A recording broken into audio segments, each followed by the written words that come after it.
لبيك اللهم لبيك لبيك لا شريك لك لبيك إن الحمد والنعمة لك والملك لا شريك لك.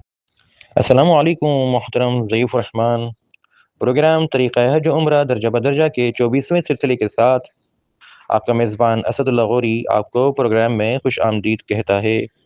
ہمارے آج کے پروگرام کا موضوع ہے وادی منی کو منتقلی اور پھر وہاں قیام کا اسلوب. اب ہو سکتا ہے کہ ضیف الرحمن یہاں حرم مکی کے گرد و پیش سے آ رہے ہوں، مثلا عزیزیہ سے، بطحائے قریش سے، یا پھر حرم کے پاس رہے جو ہوٹل ہیں وہاں سے آ رہے ہوں، اور یہ بھی ہو سکتا ہے کہ مدینہ شریف سے آ رہے ہوں. تو ایسے میں وہ کیا کریں گے، اور پھر یہ کہ وہاں منی میں ان کو کیسے وقت گزارنا ہے، اس پر ہم بات کریں گے. تو اس اہم موضوع پر بات کرنے کے لیے ہم نے دعوت دی ہے ہمارے پروگرام کے روح رواں محترم مولانا حنیف خان صاحب کو، جو کہ شروع سے اس سلسلے کو انتہائی خوبصورتی کے ساتھ لے کر چل رہے ہیں اور اپنا قیمتی وقت نکالتے ہیں اور پروگرام کی رونق کو خوب بڑھاتے ہیں اور ہمیں خوب خوب سکھاتے ہیں. السلام علیکم محترم مولانا صاحب. وعلیکم السلام ورحمۃ اللہ وبرکاتہ. حضرت سب سے پہلا سوال تو میں آپ سے تاریخ کا کرنا چاہوں گا، اسلامی تاریخ کا، جس میں اکثر ہم غنچہ کھا جاتے ہیں. انگریزی تاریخ میں بھی لوگ کبھی کبھی اے ایم اور پی ایم کا اگر تذکرہ نہ کیا جائے تو آورس کے حساب سے دھوکہ کھا جاتے ہیں. مثلا کسی کی فلائٹ اگر 12 بجے یا 4 بجے کی ہے تو وہ 4 بجے کا مطلب یہ سمجھتا ہے کہ شاید صبح کے 4 بجے نہیں ہے بلکہ دوپہر کے 4 بجے ہیں، اور دوپہر کے 4 بجے یا دوپہر کے 4 بجے وہ ایئرپورٹ پہنچ جاتا ہے، پتہ چلتا ہے کہ فلائٹ تو صبح 4 بجے جا چکی اس دن کی. اسلامی تاریخ میں بھی ہم بہت پریشان ہو جاتے ہیں، بہت سے لوگ یہ سوچ کر کہ عقلی تقاضا یہ کہتا ہے کہ پہلے دن نکلتا ہے اور پھر رات ہوتی ہے، تو دن کے بعد رات کا آنا ہوتا ہے، تو پھر ہمیں پتہ ہی نہیں چلتا کہ آج جو ہماری تاریخ مثلا اگر 12 ذی القعدہ ہے تو پہلے دن نکلے گا یا پہلے رات ہوگی اس تاریخ کی چاند کی. تو ذرا ہمیں اس کے بارے میں بتائیے گا تاکہ ہمیں کسی قسم کی ایسی کوتاہی ہم سے نہ ہو جائے کہ ہم اپنے مناسک حج میں کوئی غلطی کر بیٹھیں. اسلامی مہینوں میں دنوں کی جو ابتدا ہے وہ غروب شمس کے ساتھ ہو جاتی ہے، یعنی جب چاند نظر آنے لگ جائے مغرب کو، غروب کو مغرب کے وقت، تو یہ رات اسلامی مہینے کی یکم تاریخ کی پہلی رات سمجھی جاتی ہے. اسی طرح جب 8 ذی الحجہ ہو جاتا ہے تو 8 ذی الحجہ کے دن سے پہلے 8 ذی الحجہ کی رات سمجھی جاتی ہے. 9 ذی الحجہ کا جو دن ہے عرفات کا، اس سے پہلے والی رات حاجی لوگ منی میں گزارتے ہیں، تو وہ رات 9 ذی الحجہ کی شمار ہوتی ہے. جزاک اللہ محترم. حضرت والا، جیسا کہ ہمارے پروگرام کی یہ خصوصیت ہے، خاصہ ہے کہ یہاں کڑیاں سے کڑیاں ملائی جاتی ہیں اور یوں ضیف الرحمن اپنے آگے کا سفر طے کرتے ہیں. اب یہاں پر ہمارے ضیف الرحمن جو ہیں وہ اب تیاری میں ہے منی کو جانے کے لیے، اپنے حج کے مناسک ادا کرنے کے لیے. یہاں ایک مسئلہ پیش آتا ہے اس وقت جب مدینہ شریف سے لوگ اب آنا چاہتے ہیں منی میں اپنے ایام حج کے حوالے سے. اب ہوا کچھ یوں ہے کہ یہ پہلے مکہ پہنچے، وہاں انہوں نے عمرہ کیا، اس کے بعد مدینہ شریف چلے گئے زیارت کے لیے. اب وہاں سے ان کی واپسی اس طرح سے ہو رہی ہے کہ ایام حج انتہائی قریب کو آ چکے ہیں. ایسے میں ان کو بہت سے لوگ یہ مشورہ بھی دیتے ہیں اور بتاتے بھی ہیں، ان کو آگاہ بھی کرتے ہیں کہ بھائی اب چونکہ حرم میں رش بہت ہے اور وقت بھی انتہائی قلیل رہ گیا ہے، تو اب آپ کو براہ راست ہم منی ہی لے کر جائیں گے. یہ میں بات کر رہا ہوں آپریٹرز کی جو ان کو لے کر چل رہے ہوتے ہیں. لیکن ضیف الرحمن میں سے اکثر تو یہی کہتے ہیں کہ ایسے کیسے ممکن ہے ہم مدینہ شریف سے آئیں اور عمرہ نہ کریں، تو عمرہ اگر ہم نے نہیں کیا تو ہم گناہ گار ہو جائیں گے، ایسے ہم کیسے صرف حج کی نیت کر کر جو ہے وہ منی چلے جائیں. تو ذرا اس بارے میں وضاحت پیش فرمائیے گا. ایک شخص نے مکہ مکرمہ یہاں سے رب باندھ کر مکہ مکرمہ میں عمرہ ادا کر دیا، تمتع کی نیت سے چلا گیا تھا. پھر مکہ مکرمہ سے مدینہ منورہ چلا گیا. مدینہ منورہ سے واپسی کے دوران بہت زیادہ جو ہے تاخیر کر دی. مطلب یہ کہ 6 ذی الحجہ کو یا 7 ذی الحجہ کو وہ مدینہ منورہ سے مکہ مکرمہ آ رہا ہے کچھ حالات کی وجہ سے. تو کیا یہ شخص جو ہے وہ حج کا احرام باندھ سکتا ہے مدینہ منورہ سے؟ جی بالکل. بات یہ ہے کہ مرور علی المیقات والحرم، اس کی وجہ سے یجب احد النسکین، یہ دو نسخوں میں سے ایک نسخ کو ضرور واجب کر دیتا ہے کہ جب آدمی میقات پر سے بھی گزرنے کا ارادہ رکھے اور حرم پاک کو بھی داخل ہونے کا ارادہ ہو تو دو نسخوں میں سے ایک نسخ کو جو ہے نا ضرور اسے ادا کرنا ہوگا، کسی ایک نسخ کا احرام باندھنا ہوگا۔ دو نسخوں میں سے ایک نسخ کون کون سے ہیں؟ ایک ہے نسخ حج اور ایک ہے نسخ عمرہ۔ تو ایک شخص وہاں سے آ رہا ہے، بہت کم وقت ہے، پھر فوراً مینا کو جانا ہے، یا تو وقت کم ہے یا وہ معذور ہے، بیمار ہے، عمرہ نہیں ادا کر سکتا، مینا کو نکلنے سے یہاں پر مدینہ سے منورہ سے آ کر مینا کو نکلنے سے پہلے عمرہ ادا کرنے میں بڑی مشقت ہوتی ہے، بہت زیادہ رش ہوتا ہے، وہ معذور ہے، بیمار ہے، تو ایسا شخص اگر عمرے کا احرام مدینہ منورہ سے نہ باندھے، شہر سے یا ذوالحلیفہ سے، بلکہ حج تمتع ہی کا احرام باندھ لے تو پھر بھی درست ہے، کیونکہ وہ جو ہے وہ کمزوری کی وجہ سے، بیماری کی وجہ سے یا وقت کی تنگی کی وجہ سے وہ اپنے آپ کو اس قابل نہیں سمجھتا کہ میں عمرہ بھی ادا کر لوں اور پھر عمرہ ادا کرنے کے بعد مینا چلا جاؤں۔ ہو سکتا ہے کہ اس کی وجہ سے اتنی مشقت کہ ادھر مدینہ منورہ سے سفر کیا، کتنا لمبا سفر ہے، اور پھر عمرے کو اس دوران ادا کرنا بھی کوئی آسان کام نہیں ہے، بلکہ بہت زیادہ رش ہوتا ہے اس دورانیے میں، یہاں تک کہ اذان ہوتی ہے تو اذان کے بعد فوراً جماعت کھڑی ہو جاتی ہے، کوئی منٹوں کا وقت بھی نہیں دیا جاتا، اور سارا مسجد حرام جو ہے ساری کی ساری بھری رہتی ہے، تو اس کو ڈر ہے کہ ایسا نہ ہو کہ مدینہ منورہ کے سفر کی تھکاوٹ اور پھر یہاں پر بہت بڑے رش میں عمرے کی تھکاوٹ، یہ دونوں تھکاوٹیں جمع ہو کر ہو سکتا ہے کہ میرے بدن میں کمزوری پیدا کر لے، یا بیماری میری بڑھ جائے یا بیماری پیدا ہو جائے، تو اور پھر مناسک حج کو ادا نہ کر سکوں، تو اس کو عمرہ نہ ادا کرنے کی اجازت ہے، بلکہ وہاں ہی سے مدینہ ہی سے یا ذوالحلیفہ ہی سے اس کو چاہیے کہ حج تمتع کا احرام باندھے، اور اسی احرام کے ذریعے سے میقات کو کراس کر لے اور حرم کو کراس کر لے، اپنے بلڈنگ میں آ جائیں، پھر یہاں سے مینا چلا جائے، اور اسی حج کے احرام ہی میں وہ پابندیوں کا خیال بھی رکھے، اور وہ شخص مفرد بھی نہیں ہو سکتا کہ وہ افراد کا حج کر لے، اور قارن بھی نہیں بن سکتا کہ وہ قران کر لے، بلکہ مفرد نہیں ہو سکتا، بلکہ افراد والا اس لیے نہیں ہو سکتا کہ افراد والے کے لیے یہ بات لازم ہے کہ وہ رمضان مبارک کے بعد شوال، ذوالقعدہ، ذی الحجہ کے ان دنوں میں اس نے یہاں پر آ کر عمرہ نہ کیا ہو، اب اس نے چونکہ عمرہ ادا کر دیا ہے رمضان کے بعد شوال ہی میں، اور جو ہے یا ذی القعدہ میں یا ذی الحجہ کے پہلے دنوں میں، تو اس وجہ سے اس نے جو میقات سے بیر آفاقی سے احرام باندھا تھا عمرے کا، تو اب اس نے ابتدا کر دیا ہے تمتع پر، جب مبتدی ہو گیا، ابتدا کر دی تو اس پر تمتع لازم ہو گیا، اس لیے اس کا یہ حج افراد والا بھی نہیں ہو سکتا بلکہ تمتع والا ہی ہوگا۔ ٹھیک ہے، اللہ پاک آسان فرمائے۔ بہت شکریہ محترم مولانا صاحب، آپ نے بڑی خوبصورتی کے ساتھ، بڑی تفصیل کے ساتھ باتوں کو سمجھایا۔ حالانکہ تھوڑا موضوع سے ہٹ کر ہو جائے گی ایک بات، لیکن چونکہ دل میں ایک سوال آ رہا ہے تو سائل ہوں، آپ سے چاہوں گا کہ اس کا جواب یہی پوچھ لوں کہ جانے آگے پھر یاد آئے کہ نہ آئے۔ اکثر یہ دیکھا گیا ہے کہ جو لوگ عزیزیہ میں رہائش اختیار کرتے ہیں، اب ہو سکتا ہے ان میں کچھ مقیم ہوں، کچھ جو ہیں وہ مسافر ہوں، یہ ایک الگ بحث ہے، لیکن ان میں سے اکثر لوگ کرتے کچھ یوں ہیں، اگر اکثر نہ کہوں تو چندے کے کہہ لیتا ہوں میں تاکہ کسی کی دل شکنی بھی نہ ہو، کہ اپنی بلڈنگز کے اندر اپنے کمروں میں ہی نماز پڑھ لیتے ہیں، یا بس 2-3 افراد مل کر کہیں جماعت کر لیتے ہیں، اور حالانکہ رہائش گاہ کے نیچے مساجد موجود ہیں ماشاءاللہ، اور بڑی اچھی مساجد ہیں، ان میں اے سی چل رہے ہوتے ہیں، وہاں قرآن پاک کے نسخے بھی ہوتے ہیں، لیکن یہ کچھ لوگ ایسے ہوتے ہیں جو مساجد کی طرف نہیں جاتے، اور ان کو یہ لگتا ہے کہ یہ حج پر آئے ہیں اور بس اپنے کمروں میں ہی نمازیں پڑھ سکتے ہیں، گویا کہ یہ فرض نماز جماعت کے ساتھ ادا نہیں کر پاتے۔ اسی طرح سے ایک یہ بحث بھی خاصی چلتی ہے کہ جناب جو ثواب ہے 1 لاکھ نمازوں کا، وہ ہمیں حدود حرم میں مل جاتا ہے، تو اب حدود حرم میں تو بہت ساری جگہ آ جاتی ہیں، تو اس میں اب یہاں ذرا یہ ہماری آگاہی کے لیے نشاندہی فرما دیجیے گا کہ حدود حرم کی نماز اور اصل میں حرم کے اندر کی نماز یعنی حرم مکی کے اندر کی نماز، ان دونوں میں کیا امتیاز ہے،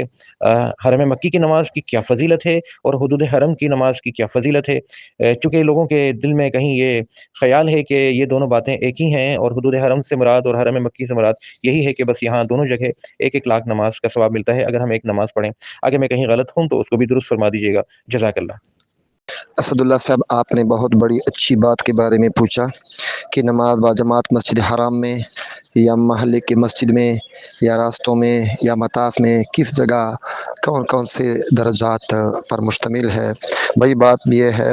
کہ نماز باجماعت پڑھنا بہت ضروری ہے حاجی کے لیے، معتمر کے لیے۔ جو لوگ پڑے رہتے ہیں اپنے اپنے بلڈنگ میں، کمروں میں، یہ بہت بڑا نقصان کرتے ہیں۔ پھر جو ہے اتنی اہمیت ہے جماعت سے نماز پڑھنے کی کہ میدان جنگ میں بھی صفیں بنائی جائیں گی، ایک صف لڑتی رہے گی، دوسری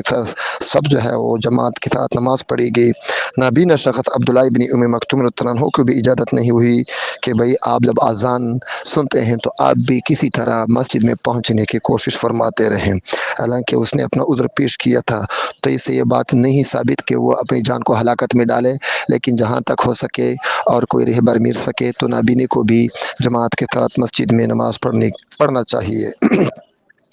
دوسری بات یہ ہے کہ مسجد حرام میں یقیناً بہت زیادہ ثواب ملے گا۔ یہ ایسی مسجد ہے کہ جو ہے صرف یہ 42 فٹ تک یہ کعبہ کی بات نہیں کہ 42 فٹ اس کی اونچائی ہے، 36 فٹ چوڑائی ہے، بلکہ یہ تو پتھروں کی بات ہے۔ آسمانوں سے پہلے آسمان، دوسرے، تیسرے، چوتھے، پانچویں، چھٹے، ساتویں آسمان سے بھی اوپر ہے، بیت المعمور ہے، وہاں بھی فرشتے اس کا طواف کرتے ہیں۔ تو ایسی مسجد میں نماز پڑھنے کا ثواب کتنا ہوگا کہ بیت المعمور پر مشتمل ہو۔ انبیاء علیہ السلام کی مسجد، کتنے انبیاء نے یہاں پر نمازیں پڑھی ہیں، طواف کیے ہیں۔ اور اولیاء کی مسجد، صحابہ کی مسجد، اولیاء کی مسجد، کتنے اولیاء ہر سال جو ہے نا وہ یہاں پر حاضری دیتے ہیں۔ اور ایسے مسجد کے چاروں طرف جس طرف بھی منہ کیا جائے نماز پڑھی جا سکتی ہے، شمال کی جانب، جنوب کی جانب، مغرب کی جانب، مشرق کی جانب، جس طرف بھی یہاں پر کھڑے ہو جائیں آپ کی نماز ہو سکتی ہے۔ تو جس مسجد میں طرف ایک نہ ہو، قبلہ ایک طرف نہ ہو، چاروں طرف ہو، تو کتنی بڑی اہمیت کی حامل ہوگی یہ نماز۔ لاکھوں کا مجمع اور 120 رحمتیں یہاں پر اس مسجد پر نازل ہوتی ہیں۔ یہ 120 رحمتیں کسی دوسری مسجد کے بارے میں نازل ہونا نہیں بتایا گیا کہ ان للہ تعالی فی کل یوم ولیلۃ 20 و 100 رحمۃ تنزل علی ھذا البیت 60 للطائفین و40 للمصلین و20 للناظرین، کہ اللہ پاک کی طرف سے 120 رحمتیں اس بیت پر نازل ہوتی ہیں، اور ان میں سے 60 جو ہے نا وہ طواف والوں پر، 40 جو ہے وہ نماز والوں پر، 20 جو ہے وہ دیکھنے والوں پر نازل ہوتی ہیں۔ تو ایسی مسجد میں نماز پڑھنے کی کتنی بڑی فضیلت ہوگی۔ دوسری بات یہ ہے کہ یہاں پر طواف کیا جاتا ہے، دوسری مسجدوں میں طواف نہیں کیا جاتا۔ حجر اسود بھی اسی مسجد میں جنت کا پتھر لگا ہوا ہے، تو ایسی مسجد میں نماز پڑھنے کا کتنا ثواب ہوگا کہ جس میں جنت کا حصہ ہو۔ مقام ابراہیم بھی جنت کا یاقوت ہے۔ ملتزم میں دعا خصوصاً قبول ہوتی ہے، تو ایسی مسجد کے جس کا اس کی ایک جگہ کو جو ہے دعاؤں کی قبولیت کا موقع قرار دیا جائے۔ ملتزم ہے، میزاب رحمت ہے، ختیم ہے، یہاں سے جنازوں سے بری ہوئی مسجد کہ ہر نماز کے بعد کتنے بڑے بڑے جنازے ہوتے ہیں، کتنے لوگوں کے ہوتے ہیں۔ زمزم جس کے صحن میں ہو، ایسی مسجد کہ جس میں جنت کا پانی، زمزم کا پانی کہ جس کے ذریعے سے حضور صلی اللہ علیہ وسلم کے دل مبارک ہو کتنی مرتبہ دھویا گیا ہے۔ فرشتوں کی بنائی ہوئی مسجد، اللہ تعالیٰ کے امر کن سے بنائی ہوئی مسجد، کعبہ کے نزدیک اجر بہت زیادہ ہے نماز پڑھنے کا، اور مطاف میں بھی ثواب دوسرے درجے کا ہے، برآمدوں میں بھی ثواب تیسرے درجے کا ہوگا۔ جو جتنا بھی دور چلتا پڑھے نماز پڑھے گا اتنا ہی جو ہے نا درجات اس میں کم ہوتے رہتے ہیں۔ مسجد جو ہے نا سے باہر صحنوں میں بھی جماعت کی نماز کا ثواب ہے، وہ بھی وضع کیے گئے ہیں صحن، تاکہ یہاں پر لوگ اچھی طرح سے نماز پڑھ سکے، مجمع سنبھالا جا سکے۔ راستوں میں بھی نماز ہو سکتی ہے، باجماعت نماز ہو سکتی ہے، البتہ جب اتصال نہ ہو تو اس نماز سے افضل ہے کہ کسی محلے کی مسجد میں یا بلڈنگ میں چلا جائے۔ یہاں پر جو لوگ کہتے ہیں کہ مسجد حرام میں جو 1,00,000 سے نماز تبدیل ہو جی ہے یا ساری مسجدوں میں، بہت سارا اس میں اختلاف ہے، لیکن التضعیف یعم جمیع مکہ، کہ ایک جگہ ہے کہ جو تضعیف ہے کہ جو ہے نا جو 1,00,000 گنا ثواب ہے وہ مکہ مکرمہ کو جو ہے وہ عام ہے، بل جمیع حرمہا، بلکہ یعم جمیع حرمہا، مکہ مکرمہ کا جو حرم ہے مینا ہے، مزدلفہ ہے، تو سارے میں یہی فضیلت ہے الذی یحرم صیدھا، کہ جہاں کے شکار کو منع کیا گیا ہے۔ اور ایک جگہ ہے مضاعفۃ الحسنۃ مطلقاً، کہ جو کئی گنا اجر ملنے کا ثواب ہے نیکی کا، بمئۃ الف، 1,00,000 سے، تعم الحرم کلہ، سارے حرم کو یہ ثواب عام ہے۔ البتہ محلے کی مسجد میں جماعت اگر چھوٹے تو دوسری مسجد میں جا سکتے ہیں، ایک محلے کی مسجد میں آپ رہ جائیں جماعت سے تو دوسرے محلے کی مسجد میں جماعت مل سکتی ہے تو چلے جائیں، لیکن مسجد نبوی اور مسجد حرام میں اگر کوئی شخص جماعت سے رہ جائے تو وہاں پر پڑھ لے، کسی دوسری مسجد میں جانے کے لیے نہیں کہا گیا ہے، وہاں پر پڑھنے کا ثواب بہت زیادہ ہے۔ تو جمہور احناف کے ہاں صحیح اور راجح یہ ہے کہ فضیلت پورے حدود حرم کو اتنی شامل نہیں جو مکہ مکرمہ کے حد مسجد حرام کو شامل ہے۔ حکم میں وہ حصہ یہ بھی ہوگا جہاں تک صفیں جاتی ہیں، وہاں پر بھی جو ہے نا، جہاں پر صفیں جاتی ہیں، جہاں پر صفوں کے لیے نشانات لگے ہوئے ہیں، انتظامات کیے گئے ہیں، وہ بھی اسی مسجد میں جماعت کے ساتھ نماز پڑھنے کے لیے ہے۔ لہذا اگر مسجد حرام کے علاوہ دوسری جگہ نماز پڑھ سکتے ہیں جماعت کے ساتھ تو ٹھیک ہے، اس لیے فرماتے ہیں کہ دوسری جگہ نماز جو ہے نا اگر کسی نے پڑھ لی تو مسجد حرام کے برابر نہیں ہو سکتی۔ جب یہاں پر جماعت سے رہ جائیں تو دوسری جماعت مسجد میں جانے کے لیے نہیں کہا گیا ہے، اس کو جو ہے نا نہیں جانا چاہیے۔ تو اس لیے ہر کسی مسجد میں مسجد حرام کے برابر ثواب تو نہیں مل سکتا۔ فرماتے ہیں کہ جس طرح مسجد نبی میں 50,000 ہے، پورے مدینہ کے حرم میں 50,000 نہیں، اسی طرح یہاں پر بھی جو فضیلت مکہ مکرمہ کی مسجد حرام کو حاصل ہے، ساری مسجدوں کو وہ فضیلت حاصل نہیں۔ اسی طرح مسجد حرام میں جو ثواب ہے وہ اس کے علاوہ سارے مکہ میں نہیں۔ تو جو ہے نا وہ کیا ہے، ہمارے جمہور احناف اسی قول پر ہیں کہ سب سے زیادہ سب سے بڑی فضیلت اور اہمیت مسجد حرام کو حاصل ہے، اور دوسری جگہوں کو فضیلت عام ہے۔ جس طرح کہتے ہیں نا کہ بھائی ایک شخص شہید ہوا جنگ میں، ایک شخص جو ہے نا، ایک عورت ہے اپنے بچے کے پیدائش کے دوران مر گئی تو اس کی بھی شہادت ہے، تو شہادت کے بہت سارے درجات ہیں، اسی طرح نیکیوں کے بہت سارے درجات ہیں۔ تو مسجد حرام کے جیسا ثواب کیسے ملے گا؟ وہاں پر جو قیمتی مواقع ہیں وہ اور ہیں، وہ فضائل اس کو جو شامل ہیں، ساری فضیلتوں کو سمیٹی ہوئی مسجد حرام ہے۔ تو بعض جو ہے نا، بعض علماء کرام فرائض کے ساتھ اس فضیلت کو مانتے ہیں کہ فرض نمازوں کو یہاں پر پڑھنے کی فضیلت ہے، اور نفل نماز کو اپنے بلڈنگ میں اپنے گھروں میں پڑھنے کی فضیلت ہے۔ تو مسجد حرام میں فرض کی فضیلت ساری مسجدوں کی فضیلت سے افضل ہے۔ جتنی بھی حرم کے اندر بھی مسجدیں ہیں ان پر مسجد حرام کی فضیلت زیادہ ہوگی۔ اور ویسے بھی ہم اگر اپنی عقل سے اگر سوچیں تو اگر کوئی ایوان صدر ہے جس میں صدر بیٹھتا ہے تو اس کی تو اپنی اہمیت ہوتی ہے، کتنی سہولیات، کتنے پہرے دار اور کتنے وسائل، سامان اور زیب و زیبائش اور جو ہے نا زینت و زیبائش آرائش وغیرہ ہوتی ہے صدر مقام میں۔ لیکن صدر مقام جہاں پر ہوتا ہے اس کے ارد گرد جتنا بھی قریبی علاقہ ہوتا ہے اس کو بھی سہولیات دی جاتی ہے صدر کی وجہ سے۔ اسی طرح مکہ مکرمہ کے مسجد حرام کو جو فضیلت دی گئی ہے، اس کے ساتھ دوسری مسجدوں کو بھی وہی سوچا جائے کہ جس طرح صدر مقام کے آس پاس علاقوں کو بھی روڈوں سے اور سہولیات سے، لائٹوں سے اور جو ہے نا سڑکوں سے، پلوں سے اور اشاروں سے اور چوکیداری سے وغیرہ سے اور فنڈات سے بھر دیا جاتا ہے۔ اسی طرح یہ صدر مقام ہے مسجد حرام، اور اس کے ارد گرد مینا ہے، مزدلفہ ہے، جو یہ دو جگہ اور بھی ہیں، یہ سارے صدر مقام کے ساتھ فضیلت میں تو شامل ہیں۔ لیکن صدر مقام کو جو اپنا خاص مخصوص جگہ اس کی ہوتی ہے، مقام ہوتا ہے، وہ تو اور ہے۔ تو پھر راستوں کے اتصال والے صفوف ہیں، اس لیے فرماتے ہیں کہ نماز کی جو ثواب ہے مطاف میں بہت زیادہ ہے۔ سب سے پہلے یہ ہے کہ کعبہ شریف کی پہلی صفوں میں ہو، دوسرے نمبر پہ مطاف میں ہے، پھر برآمدوں میں، پھر صفوں کے لیے باہر کے سین میں جگہ بنی ہوئی صفیں ہیں، وہاں پر پڑھنے کی فضیلت اور ہے۔ پھر راستوں میں اتصال والے صفوف کا درجہ ہے، لیکن جو صفوف جو ہے نا وہ صفوف ملے ہوئے نہ ہوں تو وہاں پر وہ مسجد کا نماز کا ثواب وہ لاکھوں گنا نہیں ملتا، وہ تو رستوں میں ہے۔ بعض راستے ایسے ہوتے ہیں، بعض لوگ ایسے ہوتے ہیں اپنے بلڈنگ سے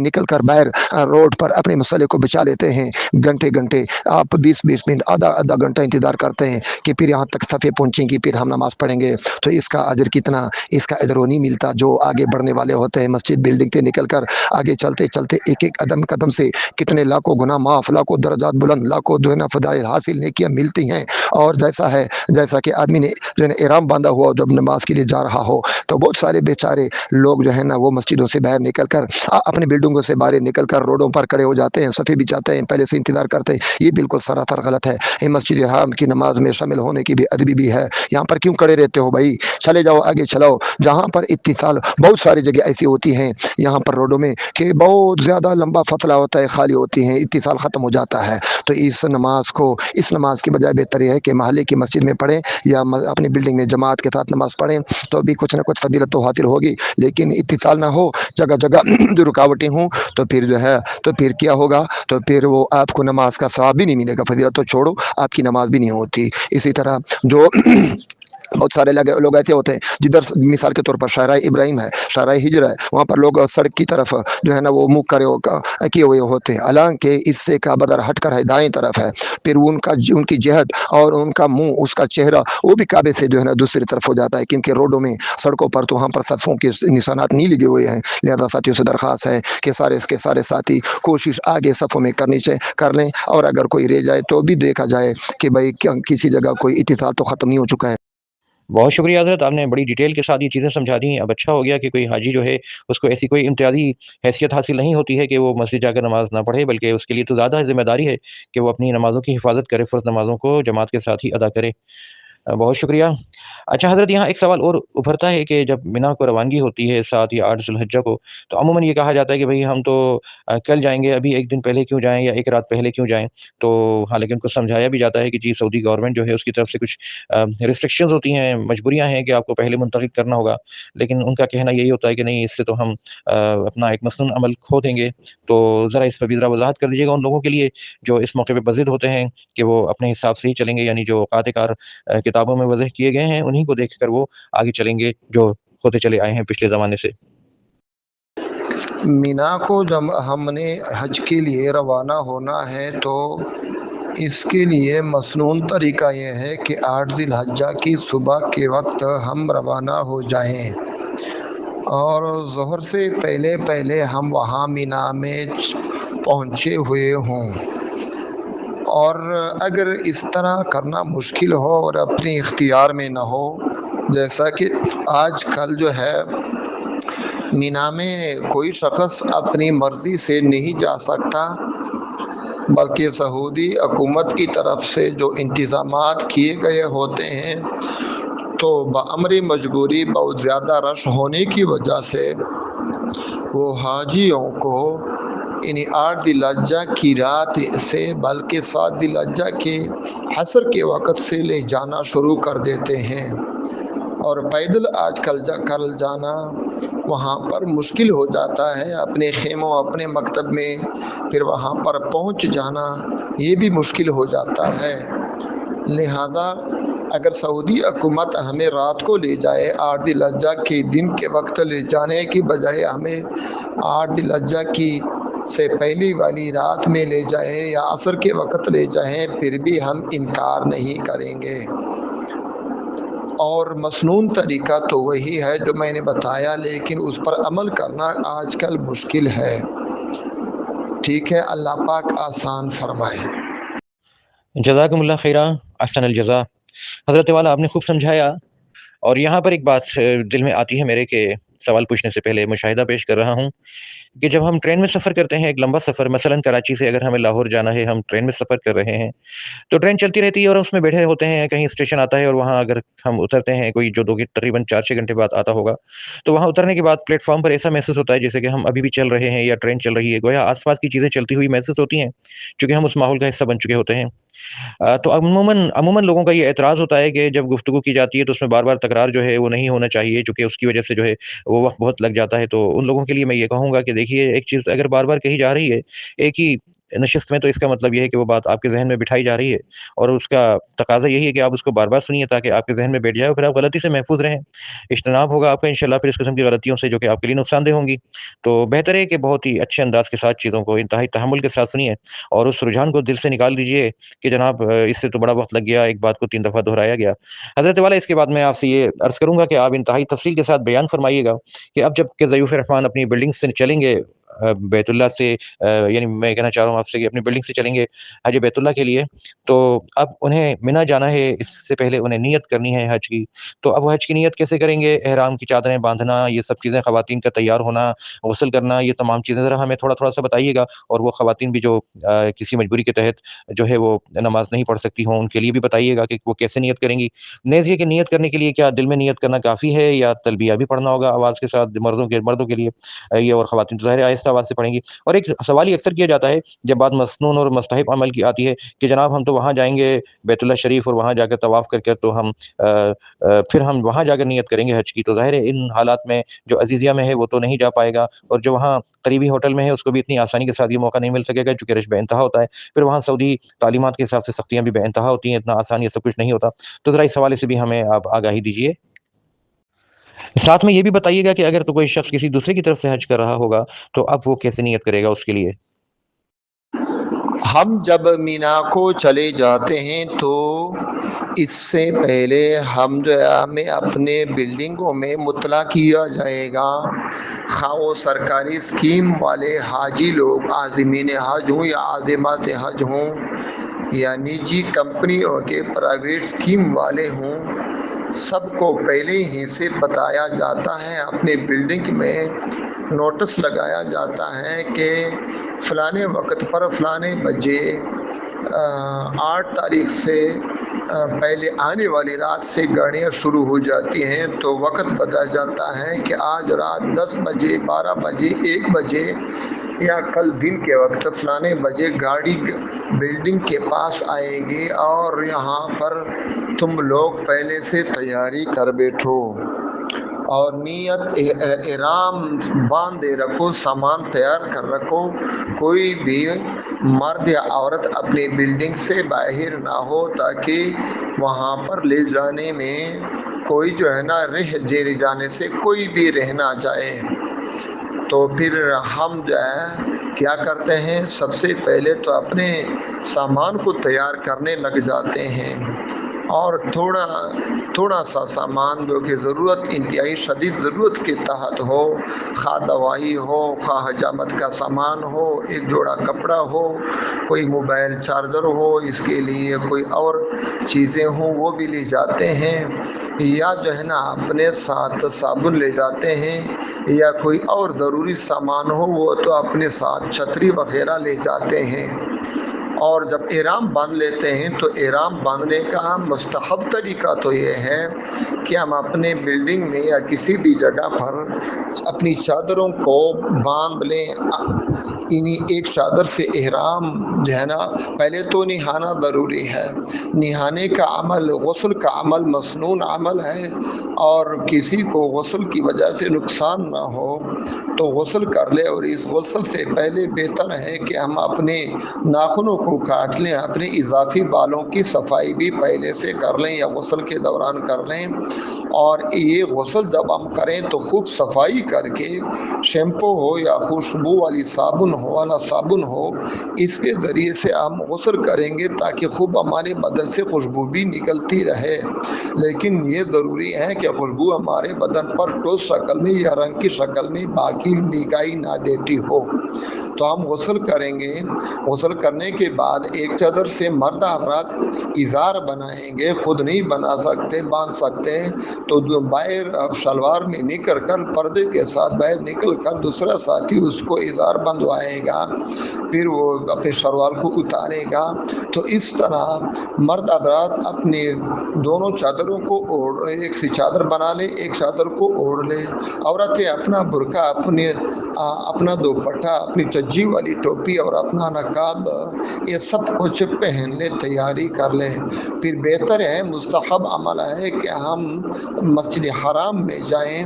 لیکن آج کل مشکل ہے، کتابوں میں تو لکھا ہوا ہے کہ چادروں کو پہن لیا جائے پھر مسجد حرام جایا جائے. مسجد حرام میں چادروں میں اور اپنے عورتیں اپنے پردہ، اپنے برقع، اپنے نقاب میں وہاں پر ایک طواف تحیت کر لیں، ایک نفلی طواف کر لیں اور نفلی طواف کے دوران یہاں پر اپنی چادروں میں ہم استبابی نہ کریں، رمل بھی نہ کریں، کیونکہ ہم احرام کی حالت میں نہیں ہیں اور اس کے بعد کوئی صفا اور مروہ کی سعی بھی نہیں ہے۔ پھر جب یہ طواف کر لیں 7 چکر، پھر 2 رکعت جو ہے جب واجب الطواف پڑھ لیتے ہیں تو اس کے بعد یہاں پر ہم جو ہے میرے لیے مستحب ہے کہ ہم حج کی نیت کر لیں اور حج جو ہے حج کی نیت کرنے کے بعد تلبیہ پڑھیں۔ لیکن یہ بات ثواب کا کام ہے، مستحب عمل ہے مسجد حرام جانا، اور آج کل رش کی وجہ سے یہ باتیں بہت مشکل ہیں اور لوگوں کے لیے مشقت کا ذریعہ بن جاتی ہیں۔ اس لیے اپنی بلڈنگ ہی میں مکہ مکرمہ میں احرام باندھا جاتا ہے، بہتر تو مسجد حرام میں ہے۔ اگر کوئی طواف نہ بھی کر سکے تو اگر مسجد حرام جائیں اور وہاں پر 2 رکعت نفل پڑھ لے، پھر اس کے بعد نیت کر لے، سر کے بالوں کو مرد سر کو ننگا کر کے پھر نیت کر لے، لبیک پڑھ لے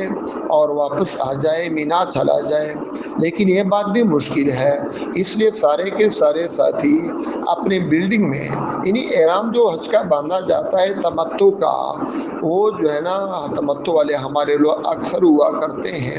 تو وہ لوگ کہاں سے باندھیں گے؟ حرم کے حدود کے اندر سے باندھیں گے۔ مکہ مکرمہ، مینا، مزدلفہ، یہ تینوں جگہ مکہ حرم میں شامل ہیں۔ تو یہاں پر اپنے بلڈنگ میں غسل کر لیں خوب، اور غسل کرنے کے بعد اگر مکروہ وقت نہ ہو تو 2 رکعت نفل پڑھ لیں۔ 2 رکعت نفل پڑھ لیں۔ مکروہ اوقات 3 ہیں جو ہے نا، ظہر کے وقت زوال ہونے کے وقت 15 منٹ مکروہ ہیں تقریباً، اور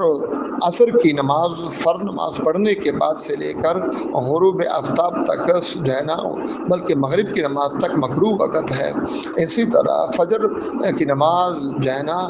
فجر کی اذان یا فجر ہونے سے لے کر طلوع آفتاب کے 10-15 منٹ بعد تک یہ اوقات مکروہ ہیں۔ تو ہم 2 رکعت نفل پڑھ لیں۔ نفل پڑھنے کے دوران یہ ہم احرام کے الفاظ اس نیت میں کرنا ضروری نہیں، تو پھر ہم 2 رکعت نفل پڑھیں گے، قل الکافرون پڑھیں گے پہلی رکعت میں، دوسری رکعت میں قل هو اللہ پڑھیں گے، سورۃ اخلاص پڑھیں گے۔ جب نفل پڑھ لیں تو نفل پڑھنے کے بعد اگر کوئی عورت ناپاک ہے تو وہ غسل کر لے، خوب غسل کر لے اور اپنے کپڑے نقاب برقع وغیرہ پہن لے، لیکن نفل نہ پڑھے، بلکہ بہتر یہ ہے کہ ادب کے ساتھ جو ہے نا قبلہ کی طرف منہ کر کے بیٹھ جائے، قاعدہ کی شکل بنا کر بیٹھ جائے اور نیت کر لے اور لبیک پڑھ لے۔ اور جو عورتیں پاک ہیں، جو مرد لوگ ہیں، وہ نفل پڑھنے کے بعد مرد حضرات اپنے سر سے اپنی چادر کو ہٹائے، سر کو کھلا رکھے۔ اب یہاں پر مرد بھی ہیں، عورتیں بھی ہیں، نیت کر لینا ہے، طواف کی نیت کر لینا کہ بھئی حج کی نیت کر لینا۔ حج کی نیت کی کس طرح کریں گے؟ اللہم انی ارید الحج فیسرہ لی وتقبلہ منی، یا اللہ نیت کرتا ہوں یا کرتی ہوں حج کی، تو میرے لیے آسان فرما اور قبول فرما۔ اور اگر کوئی شخص دوسری کی طرف سے حج کی نیت باندھنا چاہتا ہے، تمتع کرتا ہے اور تمتع کی اجازت لی ہے، تو پھر وہ کیا کرے گا؟ اللہم انی ارید الحج من فلان بن فلان فیسرہ لی وتقبلہ منی۔ عربی میں یہ ہے اور اردو میں یہ ہے کہ بھائی میں نیت کرتا ہوں یعنی نیت کرتی ہوں فلانی جو کہ فلانی کی بیٹی ہے، یا فلانے مرد جو کہ فلانے کا بیٹا ہے، اس کی طرف سے، اور اگر والد وغیرہ کا نام یاد نہ ہو تو اسی شخص کا دھیان کر کے نام بھی یاد جو ہے نا نہ رہ جائے تو اس کی طرف دھیان کر کے کہ فلانے نے بھیجا ہے، فلانے کی طرف سے کر رہا ہوں، یا اللہ نیت کرتا ہوں یا کرتی ہوں حج کی فلانے کی طرف سے، تو یا اللہ اس کو آسان بھی فرما دے اور قبول بھی فرما دے۔ نیت کرنے کے بعد فوراً لبیک پڑھنا واجب فرض ہے۔ لبیک اللہم لبیک، لبیک لا شریک لک لبیک، ان الحمد والنعمت لک والملک لا شریک لک۔ 1 مرتبہ لبیک پڑھنا واجب ہے، اور 3 مرتبہ لبیک کہنا یہ تو مستحب عمل ہے